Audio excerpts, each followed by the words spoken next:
Now, let me ask you a question. What do you see as the difference between vision, philosophy, and style? Or do the three interact for you? Vision, philosophy, style? I never thought about that before. So, first of all, to me, out of vision comes philosophy. Because at core bottom, every one of the 6.4 billion people that are said to be on the earth right now, no matter what language, no matter what culture, what race, what class, when all of us can be stripped down to what it is. What is our philosophical, here you could put it here, let's list it. Now, you could have a philosophy that may have a very narrow vision, but vision will determine your philosophy. Then we add the ingredient of style. Yes. And style is all important. As we know, in government, in life, style is important. You're smart. You're articulate. You're intelligent. You bring your own persona. Style isn't something, I don't consider it a negative, because the style is the thing that people see. And there's two things. When we meet a person coming toward us, Julian, there's only two things we can judge that person on if we don't know them, is how they look and how they talk. And to me, both of those combine to be style. Your style, you're wearing a spread collar shirt with a Windsor knot. That's style. I mean, you didn't say, I'm going to put on I don't, there are, as you know, plenty of people, especially men, who could care less about their attire. They have shirt, they have ties, they have suits, they dress, but style is is what you bring to it.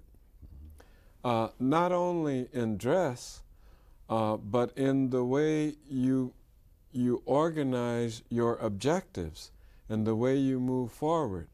For example, for me, I've always my style is not to be worried about a formal bureaucratic structure of my office organization.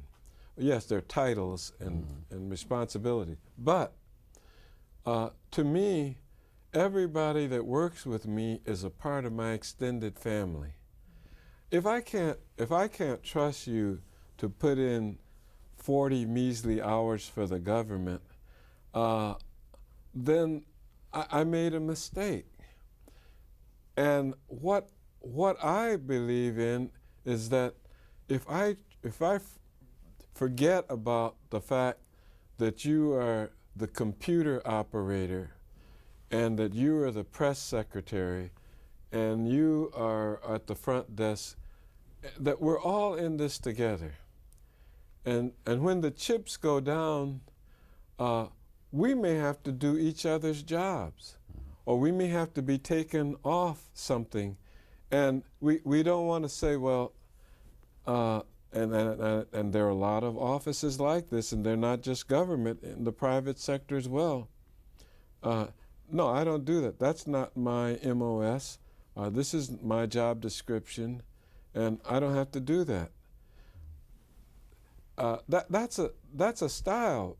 A lot of people like the way we operate over the several decades I've been here, because I'm not worried about I didn't see you this afternoon because I believe you were doing something. I'll find out later, but it doesn't bother me that you're not at your desk.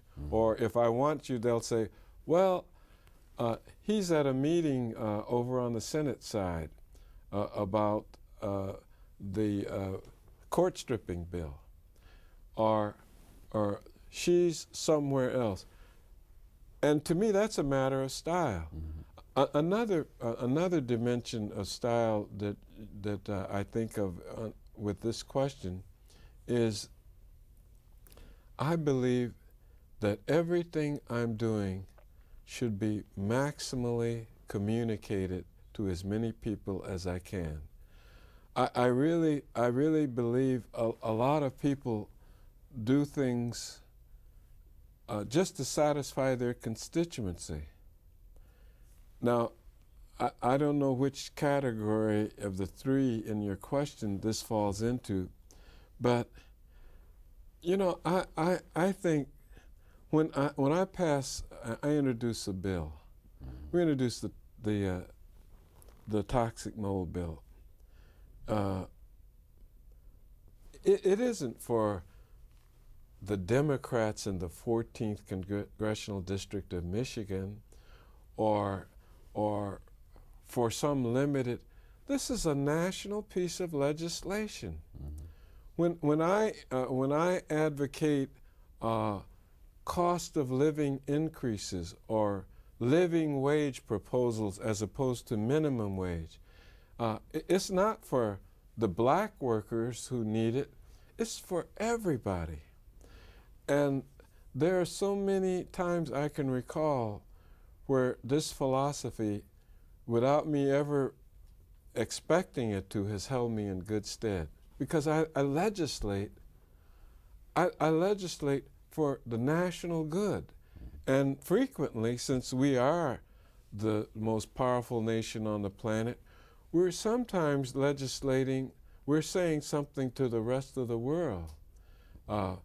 We should have an assault weapons ban continue. That says something about the nation to let it expire.